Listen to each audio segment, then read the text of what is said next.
Okay, our next topic is that formation of SF6. Okay, next topic is nothing but the formation of SF6. Formation of SF6. So, which type of hybridization we can see in SF6? You can say SF6 का अगर हम देखें तो we know that what is the, you can say, number of the sulphur. हमको पता है कि sulphur का नंबर क्या है. हमेशा किसी का भी आपको जब यू कैन से कन्फिग्रेशन या हाइब्रिडाइजेशन पूछे तो आपको नंबर, एटॉमिक नंबर सबके पता होना चाहिए. अगर आपको एटॉमिक नंबर नहीं पता है then it will be very big problem for you. हाँ, तो चलो, सल्फर का एटॉमिक नंबर क्या है? सल्फर का एटॉमिक नंबर है Z=16. ठीक है, तो उस हिसाब से देखें तो 1s में कितने जाएंगे 2, 2s में कितने जाएंगे 2, 2p में कितने जाएंगे 6, फिर 3s में कितने जाएंगे 2, यानी 2 2 4 6 10 12 एंड 12 यानी 3p4 होगा. ठीक है, लास्ट में क्या आएगा? 3p4 आएगा. सो this is nothing but the ground state की अगर हम बात करें सल्फर का, अगर हम ग्राउंड स्टेट बोले तो सल्फर का ग्राउंड स्टेट के हिसाब से 1s में कितने इलेक्ट्रॉन है? 1s में 2 इलेक्ट्रॉन है. 2s में कितने इलेक्ट्रॉन है? 2 इलेक्ट्रॉन है. 2p में कितने इलेक्ट्रॉन है? 2p में 1 2 3 4 5 6. फिर 2s के बाद क्या था? 2p था. फिर 3s में कितने इलेक्ट्रॉन है? 3s में 2 इलेक्ट्रॉन है. और 3p में कितने इलेक्ट्रॉन है? 1 2, यानी टोटल 4 इलेक्ट्रॉन है. ठीक है, ऐसा कुछ है. अब जब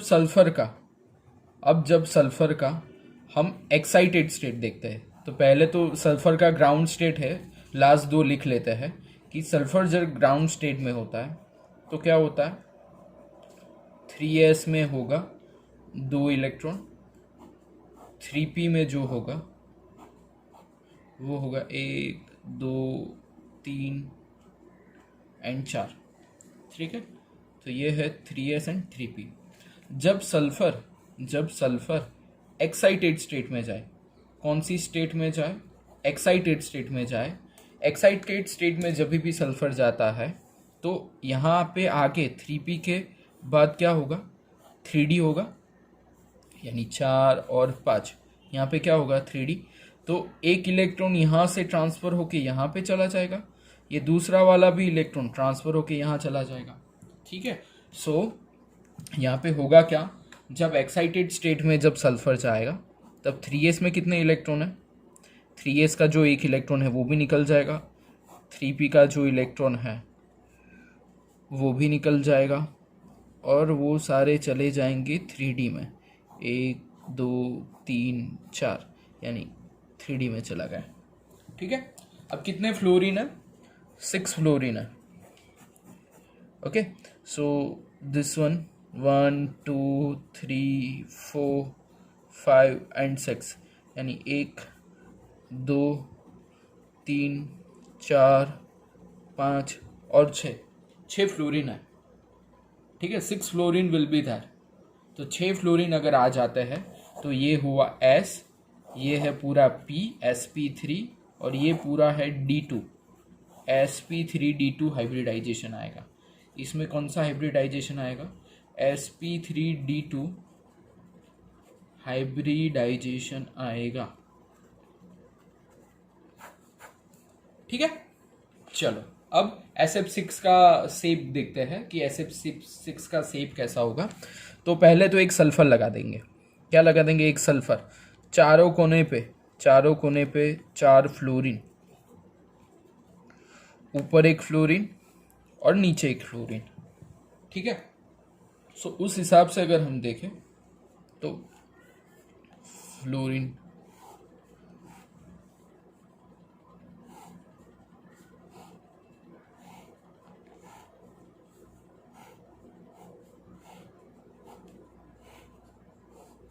ओके, ये फ्लोरीन भी यहाँ पे कनेक्ट करने का, ये भी यहाँ पे करने का, ये फ्लोरीन भी यहाँ पे कनेक्ट करने का, ये फ्लोरीन भी यहाँ पे कनेक्ट करने का. ऐसे ये शेप बनता है। ठीक है, वापस एक बार मेरा वीडियो रिवर्स करके देखना तो अच्छे से ये शेप बन जाएगा। ठीक है, ये शेप को बोला जाता है ऑक्टाहेड्रल शेप। कौन सा शेप बोला जाता है? Octahedral shape. किसमें ऑक्टाहेड्रल शेप देखने के लिए मिलता है? SF6 में। Okay, so this is nothing but the formation of SF6 जिसमें ऑक्टाहेड्रल शेप हमको देखने के लिए मिलता है। ठीक है, अब बीच में छोटी छोटी 3 थियरी जो बाकी थी उसके रिलेटेड डिस्कशन करते हैं कि sp हाइब्रिडाइजेशन इन C2H6। चलो वो डिस्कस कर लेते हैं। sp3 हाइब्रिडाइजेशन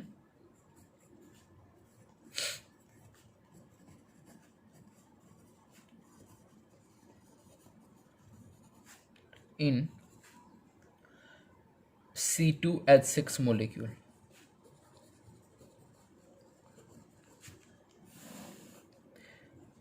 sp3 हाइब्रिडाइजेशन हमको देखने के लिए मिलता है किसमें?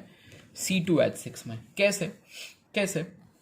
जैसे मैं बात करूं sp3 हाइब्रिडाइजेशन इन C2H6 की अगर हम जो बात करें तो हमको पता है, क्या पता है कि कार्बन जो है, कार्बन का हमको कितना मोलेक्यूल है? 2, यानी कार्बन 2 ड्रॉ कर दो। अब एक कार्बन के पास जगह कितनी? 1 2 3 और 4, यानी ये जगह अगर सैर करेंगे तो 1 2 3 और 4, कितना हाइड्रोजन है? 6। तो सारे के सारे हाइड्रोजन ऐसे लगा दो। ठीक है, सो जब यहाँ पे हम देखते हैं कि one of the 4 sp3 hybrid orbitals of carbon overlaps axially with similar orbitals, यानी अगर यहाँ पे जहाँ पे सिंगल बॉन्ड हो, ये सारे बॉन्ड को बोला जाता है सिग्मा। क्या बोला जाता है? Sigma bond. सिंगल बॉन्ड हो वहाँ पे क्या बोला जाता है? इसको बोला जाता है सिग्मा बॉन्ड। जब भी सिर्फ सिग्मा बॉन्ड हो, जब भी ओनली सिंगल बॉन्ड हो, जब भी सिंगल बॉन्ड जब भी हो तब हमेशा sp3 हाइब्रिडाइजेशन होता है। क्या होता है? sp3 hybridisation. जब सिंगल बॉन्ड हो तब की बात है, जब सिंगल बॉन्ड हो तब सिर्फ sp3 हाइब्रिडाइजेशन होता है। ठीक है, बात सुनना मेरी अच्छे से। sp3 हाइब्रिडाइजेशन कब? सिंगल बॉन्ड यानी क्या? सिग्मा बॉन्ड हो तभी की बात मैं कर रहा हूं, उसके अलावा नहीं। ठीक है, this is the first thing. तो sp3 हाइब्रिडाइजेशन इन C2H6 मोलिक्यूल। आगे देखते हैं sp2 हाइब्रिडाइजेशन इन C2H4। sp2 हाइब्रिडाइजेशन इन C2H4 में sp2 हाइब्रिडाइजेशन देखते हैं। सो यहाँ पे C2H4 के हिसाब से कार्बन कितने हैं? 2 कार्बन मोलेक्यूल है हमारे पास। कितने मोलेक्यूल है कार्बन के? 2। अब sp2 के हिसाब से हाइड्रोजन 4 ही जुड़े हैं, यानी कार्बन और कार्बन के बीच में क्या होगा? C2H4 जब होगा तो एक बॉन्ड तो फिक्स है, एक बॉन्ड जो है वो तो सिग्मा बॉन्ड होगा, लेकिन एक बॉन्ड जो है वो ऐसे ही रहेगा। कैसे? ऐसे ही। वो कौन से फॉर्म में होगा? ये फॉर्म में होगा पाई बॉन्ड। किसके फॉर्म में होगा? पाई बॉन्ड के। किसके फॉर्म में होगा? Pi bond. ठीक है, यानी एक तो जो सिग्मा बॉन्ड है वो आ जाएगा। अब दूसरा क्या है? दूसरा कार्बन के पास जगह कितनी? 4। तो 1 2 3 और पूरा वाला ऊपर वाला जो है वैसे 2 हाइड्रोजन। ठीक है, ऐसा कुछ स्ट्रक्चर होगा। अब समझना, ये वाला जो सर्कल है पूरा पाई बॉन्ड का स्ट्रक्चर है, यानी ये कार्बन ऐसे है, पूरा ये सर्कुलर पाथ में है, ये कार्बन के आसपास ये पूरा सर्कुलर पाथ है, और वो पूरा सर्कुलर पाथ होके कार्बन के पास क्या बॉन्ड हो जाता है? कार्बन के पास एक सिग्मा बॉन्ड जो था वो तो रहता ही है, लेकिन उसके पास ऐसा सर्कुलर दूसरा बॉन्ड फॉर्म हो जाता है वो बॉन्ड बोलते हैं पाई बॉन्ड। एक सिग्मा बॉन्ड तो था ही, ये जो था वो सिग्मा तो था ही। ये पूरा जो सर्कल है वैसे पाई बॉन्ड के फॉर्म में आ जाता है, और पाई बॉन्ड के फॉर्म में आने के बाद जो बाकी थे हाइड्रोजन हाइड्रोजन वो तो वही फॉर्म में रहते हैं। ठीक है, तो जब वो डबल बॉन्ड फॉर्म में आ जाता है तो नेक्स्ट उसका इम्प्रोवाइजेशन कैसे होता है, जैसे कार्बन और कार्बन के बीच में अगर डबल बॉन्ड है यानी ये पूरा पाई बॉन्ड को मैंने अब नीचे कर दिया, तो ये जो बॉन्ड है वो है पाई बॉन्ड। क्या है? Pi bond. और ये जो सिंगल है वो है सिग्मा बॉन्ड। ठीक है, कभी कभी क्वेश्चन पूछा जाता है कि how many sigma and pi bond in C2H4, कितने हैं? तो C डबल बॉन्ड C करने का, ये ऐसे दो हाइड्रोजन लगाने के। ठीक है, एक सिग्मा, जितने जितने सिग्मा हो, जहां पे सिंगल बॉन्ड सिग्मा और जहां पे अकेला हो पाई, तो 1 2 3 4 5, तो सिग्मा होंगे 5 और पाई होगा 1। ठीक है, तो वैसे आप कर सकते हो। So that hybridization is nothing but the sp2 hybridization. कौन सा वाला हाइब्रिडाइजेशन है? sp2 hybridisation. ठीक है, चलो नेक्स्ट देखते हैं। नेक्स्ट वाला जो हाइब्रिडाइजेशन है वो हमको याद रखना है कि कैसे हम कौन सा वाला करते हैं। एक करते हैं sp2 आ गया। अब देखते हैं sp hybridisation. sp hybridisation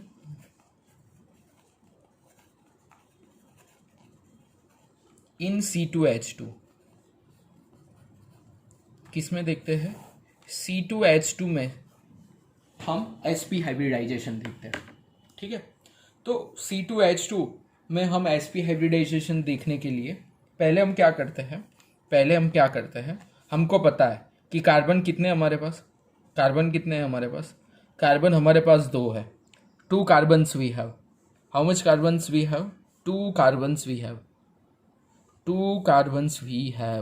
2 carbon हमारे पास है। ठीक है, अब 2 कार्बन हमारे पास होने की वजह से एक चीज समझना, 2 कार्बन हमारे पास है। हाइड्रोजन कितने हैं? 2, यानी एक यहाँ पे है और दूसरा यहाँ पे है। 2 ही पॉसिबिलिटी है यहाँ पे। 2 हाइड्रोजन के हिसाब से यही पॉसिबिलिटी होगी, यानी P की जो ऑर्बिटल होगी वो एक तो ये होगी, और दूसरी जो P की ऑर्बिटल होगी वो होगी ये वाली। ठीक है, और यहाँ पे भी ये कार्बन में यही होगा कि P की एक ऑर्बिटल और 2 ऑर्बिटल, और P का 2 ऑर्बिटल वैसे ही रहेगा।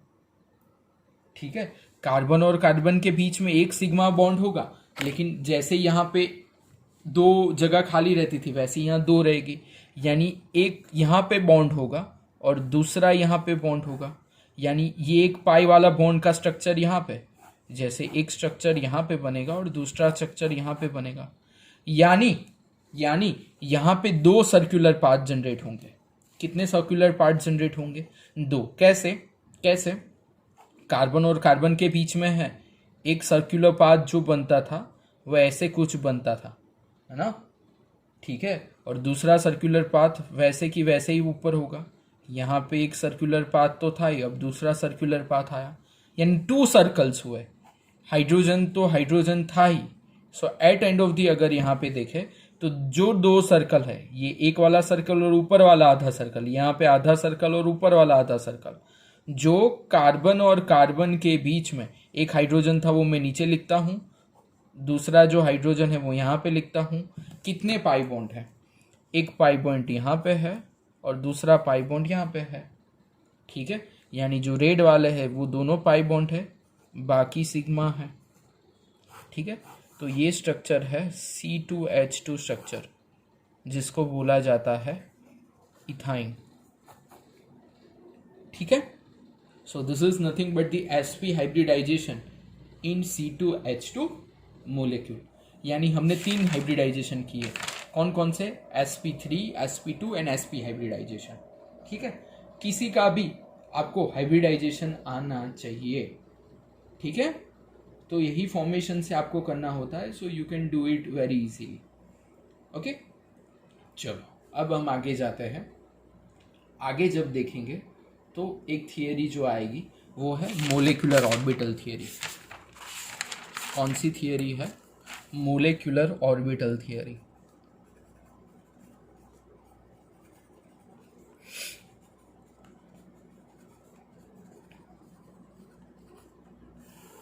जिसको बोला जाता है एमओ थियरी।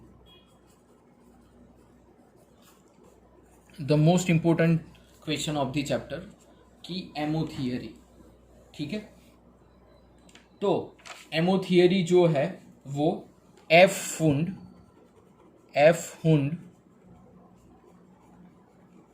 और दूसरा जो है आर.एस. मुलिकिन ने 1932 में दी थी। 1932 में आर.एस. मुलिकिन और एफ हुंड ने ये थियरी दी थी। उन लोगों ने क्या बताया था? उन लोगों ने बताया था the electrons in a molecule are present in a various molecular orbitals as electrons of atom are present in various orbital। कैसे? जैसे as the electrons are present in various orbitals। यानी वो क्या बताता था कि इलेक्ट्रॉन्स जो है मोलिक्यूल के अंदर प्रेजेंट वैसे ही होते हैं जैसे ऑर्बिटल्स यानी देखा ना एस में, पी में कैसे ऑर्बिटल्स में होता है वैसे वो प्रेजेंट होता है। ठीक है, सेकंड उसका देखें। So the atomic orbitals comparable energy and proper symmetry combine to form molecular orbital. पहले लिखता हूँ फिर समझाता हूँ। The atomic orbitals of comparable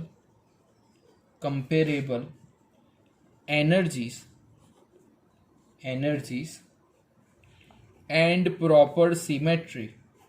and proper symmetry combine to form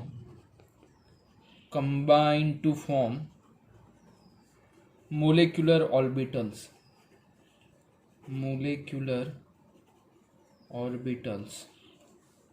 this is the second rule कि जो एटम की orbitals होती है उसकी जो एनर्जी होती है उसकी प्रॉपर सिमेट्री सारी कंबाइन करके मोलिकुलर की ऑर्बिटल्स बनाती है। This is the third rule. Second rule he has given. Third rule he has given that while an electron in atomic orbitals is influenced by one nucleus in a molecular orbital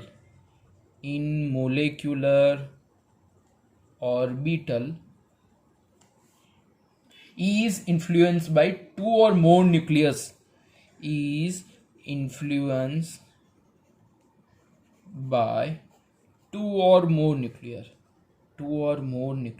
मैं समझाता हूं ये आपको कि जब कोई electron है in atomic orbital is influenced by one nucleus, यानी दो एटम है, ये इलेक्ट्रॉन अगर ये न्यूक्लियस के साथ इन्फ्लुएंस होता है then is molecular orbitals is influenced by two और मोर न्यूक्लियस। यानी उस टाइम क्या होता है?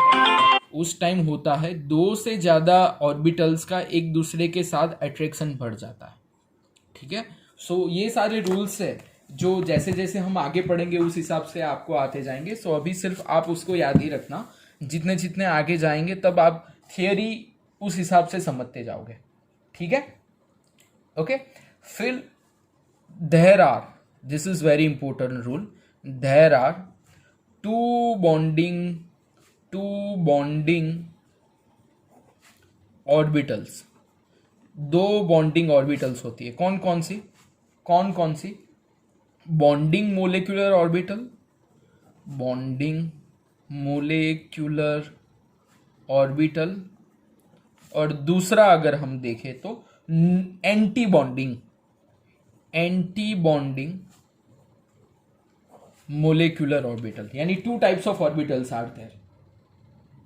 ठीक है, अब उस हिसाब से देखें तो बॉन्डिंग मोलेक्युलर ऑर्बिटल जो है, बॉन्डिंग मोलेक्युलर जो ऑर्बिटल है, वो ऑर्बिटल की, बॉन्डिंग मोलेक्युलर ऑर्बिटल की जो एनर्जी है वो है लोअर एनर्जी। उसकी एनर्जी कैसी है? लोअर एनर्जी है। उसकी एनर्जी कैसी है? लोअर एनर्जी है, लेकिन ग्रेटर स्टेबिलिटी है, ग्रेटर स्टेबिलिटी है। ठीक है, सो द करस्पॉन्ड, अब उसका उल्टा एंटी बॉन्डिंग में क्या होगा? हायर एनर्जी लेकिन लोअर स्टेबिलिटी। ठीक है, सो जो इलेक्ट्रॉन है वो न्यूक्लियस के आसपास जो घूमता है, ठीक है, जिसका जो प्रॉपर आइडिया है, जिसकी प्रोबेबिलिटी है, वो हमेशा उसकी ऑर्बिटल के हिसाब से होगी। मैं लिखता हूं, उस हिसाब से आपको पता चलेगा कि द इलेक्ट्रॉन प्रोबेबिलिटी